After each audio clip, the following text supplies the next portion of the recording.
आप देख रही हैं हंटिंग वर्स। दोस्तों एक बार फिर से हमारे चैनल पर स्वागत है और अभी तक हमारे चैनल को सब्सक्राइब नहीं किया है तो चैनल को सब्सक्राइब कर लें, क्योंकि ऐसे ही हॉरर स्टोरी हमारे चैनल पर आती रहती हैं।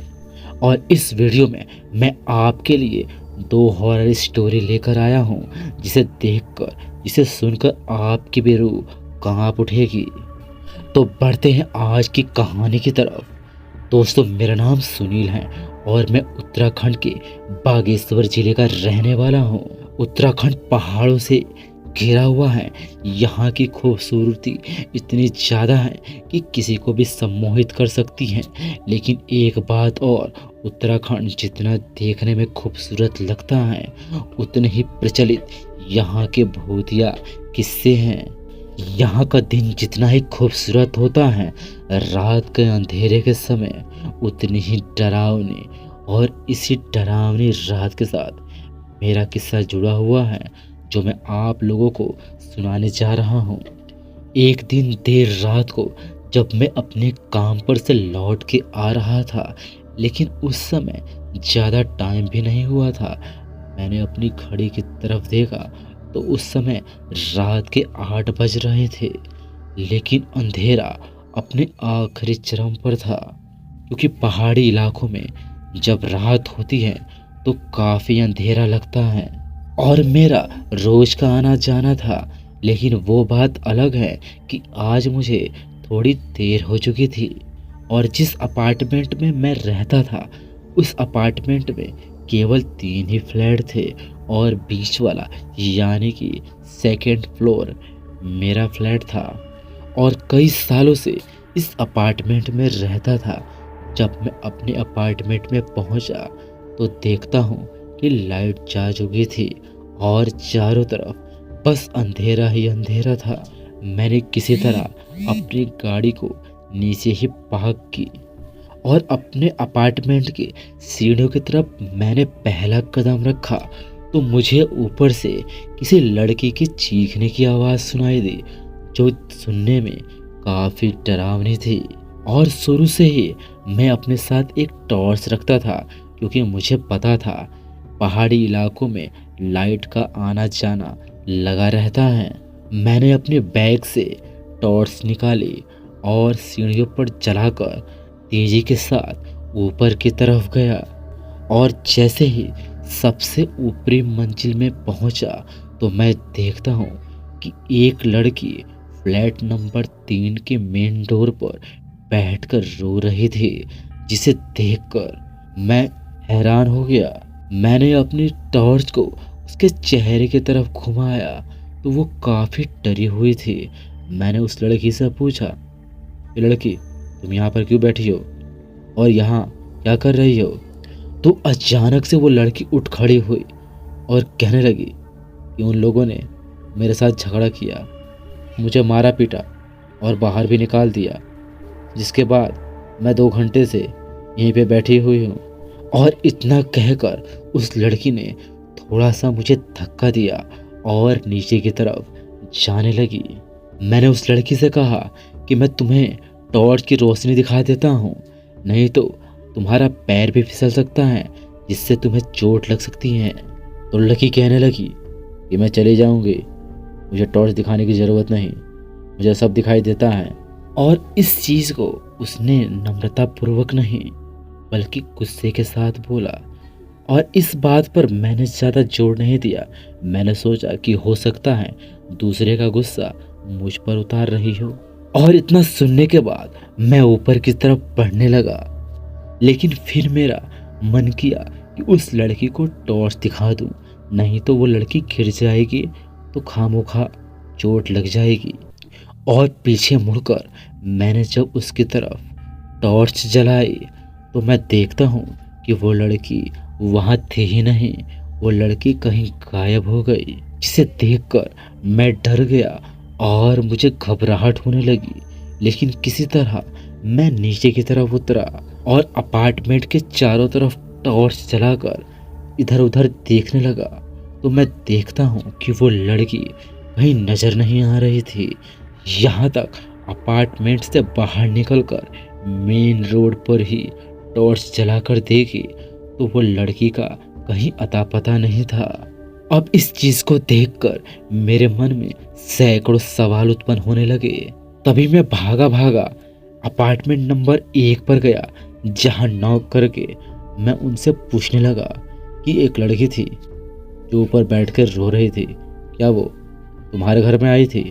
तो वो कहने लगे कि नहीं, तो यहाँ पे 2 साल से मैं और मेरी बीवी रह रहे हैं और हमारा अभी तक तो कोई बच्चा भी नहीं। मैं सोचने लगा कि हो सकता है कि वो लड़की फ्लैट नंबर 3 के यहाँ आई हो। फिर मैं भागा भागा फ्लैट नंबर 3 पर पहुंचा और उसकी डोरबेल बजाई और मेरे सामने एक औरत आई। मैंने पूछा कि अभी एक लड़की यहाँ पर बैठकर रो रही थी, क्या वो तुम्हारी रिश्तेदार थी? तो वो औरत कहने लगी कि 3 महीने से हमारे घर पर कोई मेहमान नहीं आया। और उस औरत की इतनी बात सुनने के बाद मेरे तो होश उड़ गए। मैं सोचने लगा कि वो लड़की ना तो मेरे घर आई थी, ना ही मैं सोचने लगा कि वो लड़की ना तो मेरे घर आई थी और ना ही फ्लैट नंबर 3 और 1 के घर। तो वो आखिर लड़की थी कौन? लिहाजा जिसके बाद मैं चुपचाप अपने फ्लैट में जाकर बिस्तर पर लेट गया और लेटते लेटते मैं ये समझ चुका था कि वो लड़की हो ना हो कोई भूत या छलावा था। अब बढ़ते हैं दूसरी कहानी की ओर और ये कहानी भी उत्तराखंड से जुड़ी हुई है। उत्तराखंड के नैनीताल से। अक्सर नैनीताल में काफ़ी पर्यटक घूमने के लिए आते हैं, लेकिन जो चीज़ जितनी मनमोहक और खूबसूरत होती हैं, वहाँ के किस्से कहानियाँ भी काफ़ी अतरंगी ढंग के होते हैं। दरअसल दोस्तों, जो मैं आज आपको कहानी सुनाने जा रहा हूँ, यह घटना मेरे चाचा के साथ घटी थी और चाचा ने मुझे सुनाई थी और आज मैं इस वीडियो के माध्यम से आपको शेयर कर रहा हूँ। चाचा जी कहते हैं कि उन दिनों मेरी नैनीताल में ही काफ़ी अच्छी खासी दुकान थी, एक परचून की, जिसमें कॉस्मेटिक ग्लोसरी के टोटल ही आइटम थे।